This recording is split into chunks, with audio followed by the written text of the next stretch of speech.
Hello everybody, in my last video I went over the logical problem of evil and showed why it's generally thought that that's an unsuccessful argument against the existence of God. In this video, I'll be going over the probabilistic problem of evil.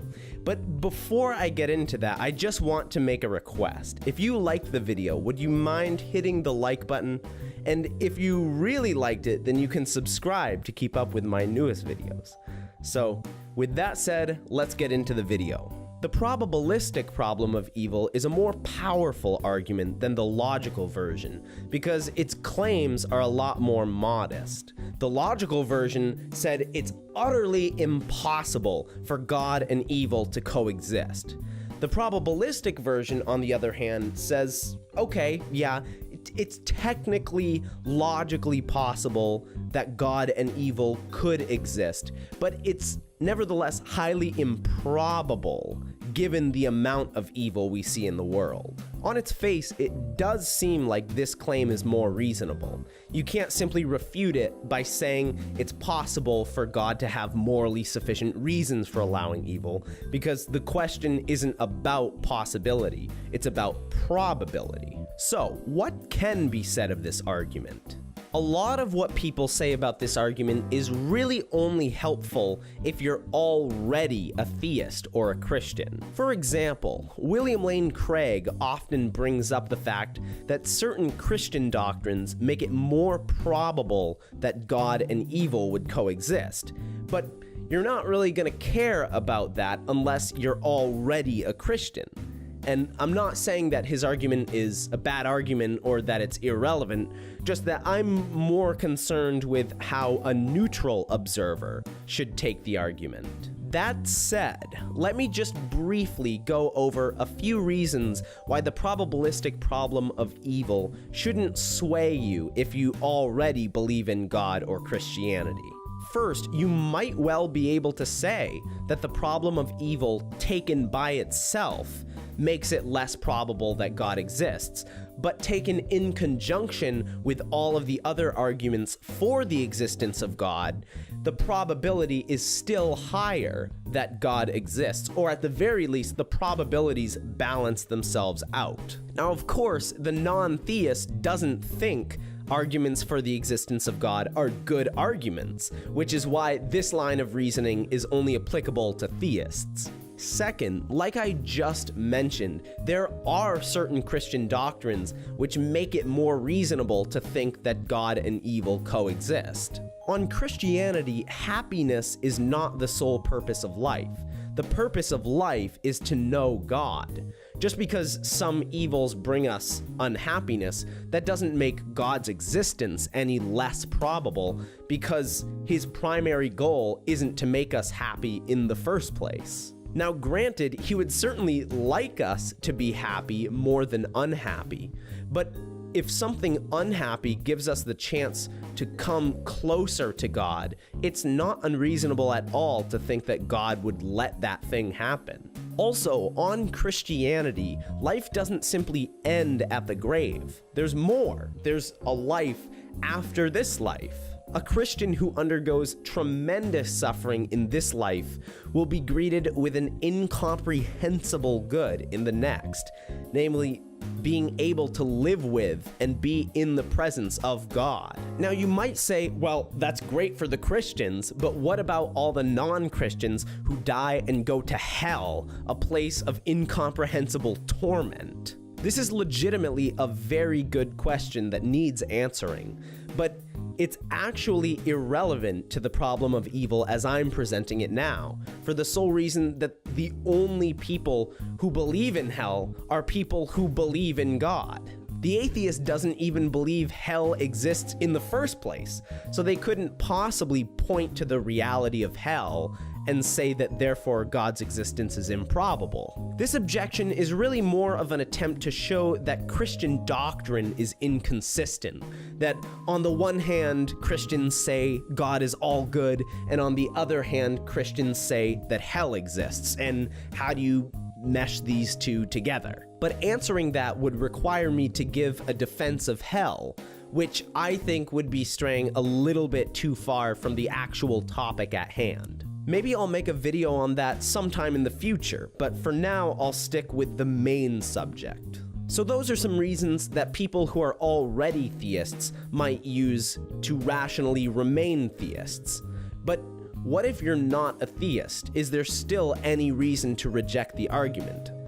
I think so, and again, it has to do with God having morally sufficient reasons for allowing evil. The issue of God having morally sufficient reasons for allowing evil was a big problem for the logical problem of evil. We saw that the proponent of the logical problem of evil had to hold that it's impossible for God to have morally sufficient reasons. But by the nature of the case, they aren't in a position to do this. This remains an issue for the probabilistic problem of evil because similarly, we aren't in a position to be able to say that it's probable or improbable that God has morally sufficient reasons for allowing evil. The reason we're incapable of doing this is precisely because of the limits of our finite minds. The number of historically contingent events and things that are constantly piling on top of each other as time progresses is incalculable. Maybe I choose to smile at someone and maybe I choose to ignore them. Maybe I get to the airport on time, or maybe I get there late and I miss my flight. Historical contingencies like these are constantly taking place every second, and any of them could potentially radically change the shape of the future. How will the future be different if I miss my flight rather than being on time? Perhaps there was someone on the plane who I would meet and become lifelong friends with. Or perhaps because I missed my flight, I meet someone who also missed their flight and become lifelong friends with them. My friendship with one person might lead me to interact with and affect a radically different group of people than my friendship with the other person. Now, which of these two scenarios would more probably lead to a greater amount of overall good in the world? Like, what? How could I possibly even know that? The amount of variables that I would need to accurately take into account is practically infinite. By the nature of my thinking, I can't possibly take into account all those variables. You can apply this to any instance of evil. What's the probability that there would be more overall goodness or happiness in the world if my great-grandfather hadn't had a stroke, which rendered him mute for the last part of his life? How could we possibly determine that?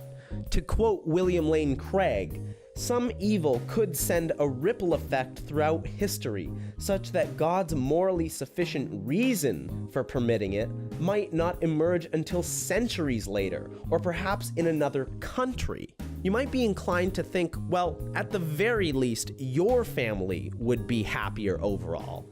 But I don't even think we can have any confidence in thinking that.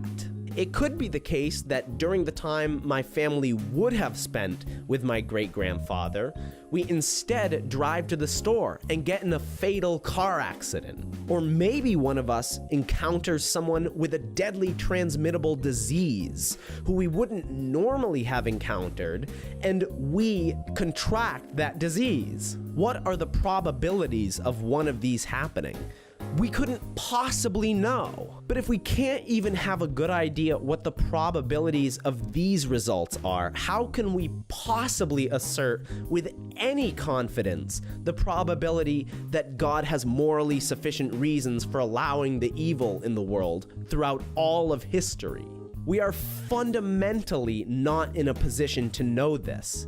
This is the main problem with the probabilistic problem of evil. And it's also important to note that I'm not saying that God probably does have morally sufficient reasons for allowing evil. I'm simply saying that probability judgments like these are things we can't make. So any argument that relies on them is going to be fundamentally flawed from the start. So, that is it for this video. I hope to have given a fair overview and critique of the probabilistic problem of evil. thank you very much for watching. If you enjoyed the video, I would just ask that you share it with someone you know, and subscribe to keep up with my newest videos. If you feel like you have something to say, like an objection, or just thoughts on the matter, or topics for other videos, definitely leave a comment. I love getting comments. In my next video, I'll be going over a few points regarding the problem of evil that I didn't really get to fully explain in this video. So stay tuned for that, and I'll see you then.